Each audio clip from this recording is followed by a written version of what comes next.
Ladies and gentlemen, I think it would be amiss of me to assume that nobody knows about correction services. We've been holding this conference now for about 4 years or 4 occasions. But I would like to very briefly, before I officially declare this conference, just make some observations. And I can start off by saying what we have experienced in Fiji. The Fijian government's position has been that the rate of recidivism in Fiji must decrease substantially. As you know that the rate of recidivism, those who may have studied the criminal justice system in Fiji, was quite high. And of recent times we have actually been able to reduce the rate of recidivism, primarily for the reason that the approach to correction services, what was commonly called as the prison system, the approach has been changed. It is seen more as a collaboration, as a partnership with those people who are actually held in custody, who are incarcerated because of crimes that they have committed. But the whole idea is that we are able to bring about a touch of dignity, some humanity, and also to be able to provide rehabilitation. Of course, not one size fits all. And as we know, those of you who are experienced in the prison system would know there are some people who are quite easily reformed, so to speak, and others may not be. But it should not be, we should not say, well, no, just because a few people cannot be reformed or rehabilitated, therefore nobody else can be.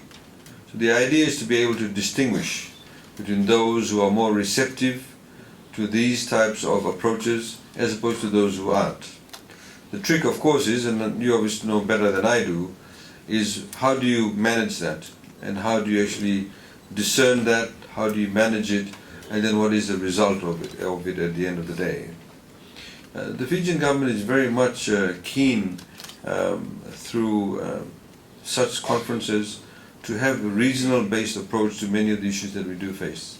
The reality is, ladies and gentlemen, that we in the Pacific, to put into perspective, as we were talking about mobile phones, the total population in the southern Pacific is about 10 million, of which Papua New Guinea is nearly 8 million. So the rest of the other countries share the 2 million. So there's only about 10 million of us. In India, they connect mobile phones, 10 million mobile phones a month. So that's just putting into perspective. The size of the entire Pacific is smaller than a city in many other countries. The total size of Sydney's population is about 5 million people. So nearly half of Pacific Islanders will actually fit in there. And that's just one city. So that's putting into perspective. What that means is that we also have limited resources. What it means is that we must work together to be able to collaborate. There are certain things that we can learn from each other. Obviously there are certain technical assistance that some of the other countries can provide to us, or we can provide to them. And we are able to learn from each other. Therefore it is very critical. This is why we have been in the past number of years, in recent times, been holding many regional workshops, and we're great advocates for that. And even in terms of training, not every single country in the Pacific can have their own training institute. It's actually not affordable. And also it makes a lot of sense if we're able to pool our resources together. And even if the resources come from outside the Pacific, if they're able to center in one place, we can all come together and learn there, whether it's in Fiji or some other Pacific Island countries, So I think, ladies and gentlemen, I think, if I can reach out to you and say to you this morning, is that the whole point of your conference, I know you've got specific topics, but is to be able to find ways where we can actually help each other in a very practical manner, and what we can do in order to be able to have that on a continuous basis. Because it's great to come to Suva and have a conference and, with some nice nightlife and shops and what have you. But at the end of the day, we should not just make it an annual event and then, forget about it and then, dust the books when you pick it up on the shelf. Say, oh, we went to Suva last year, and this year we'll be going, next year we'll be going to Rarotonga, wherever it may be. But you're most welcome to come back to Suva, as I can say. Or we've got another nice city or town called Nandi. It's in the better part of Fiji, which is the Western Division. Ladies and gentlemen, we'd like to welcome you this morning. And we'd like to also just very quickly highlight to you that under the Fijian Constitution, which as the MC had highlighted, in fact brings about a number of rights that have never been included in our constitutions previously. These, apart from the civil and political rights, also sets out quite in detail socio-economic rights.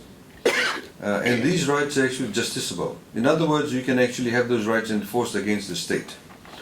And they include rights from right to economic participation, transportation.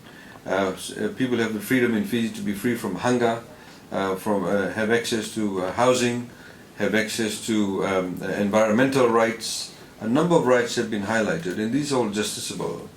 So these actually fit in very well with civil and political rights. In fact, ladies and gentlemen, many countries make the mistake. They simply deal with civil and political rights, they forget about socio-economic rights. The reality is that if you have people starving, if you don't have people having access to economic participation or access to transportation, if they don't have access to good employment conditions, then sometimes civil and political rights become meaningless for them, because the very basic human instincts kick in. So they need to be complementary. And this is what we are trying to do in Fiji. And this is why you will see that the Commissioner and his team are, for example, creating job skills for people within the prison system. So when they actually go out, they actually have a source of living. This is why you would see in the next few days, you will see in the newspaper, our Honourable Prime Minister today is left for Vanuatu, and he's, for example, over the next couple of days, we started a new initiative where we're giving people who have micro businesses, we're giving them a $1,000 grant to start off as seed capital, or some of them already have businesses, small businesses, selling pineapple by the side of the road. But if you give them $1,000, they can have a better display or have an ice box. So it increases their capacity to earn more living. In that way, you're actually building the social network. So you may not have, if you have a son who may be a bit delinquent, if you're able to cater for him or her, or your daughter, they will not fall into the criminal justice system, they'll be outside of it. So this is a big plan, and this is what we need to all do. We need to take a holistic approach to the criminal justice system. And I hope that that is also put into perspective in the next couple of weeks. If there's any way that we can provide assistance, if you need any access to any laws, my office is next door to this hotel, and we have representatives here who can most easily reach out to us and we'll be able to help you. So I wish you all a very wonderful week of your meeting, and wish you all the best. Please take time, as the MC said, take time to enjoy the hospitality of the Fijian people, and also take time to see the Suva city, and I wish you all the best for the whole week. Naka, thank you very much.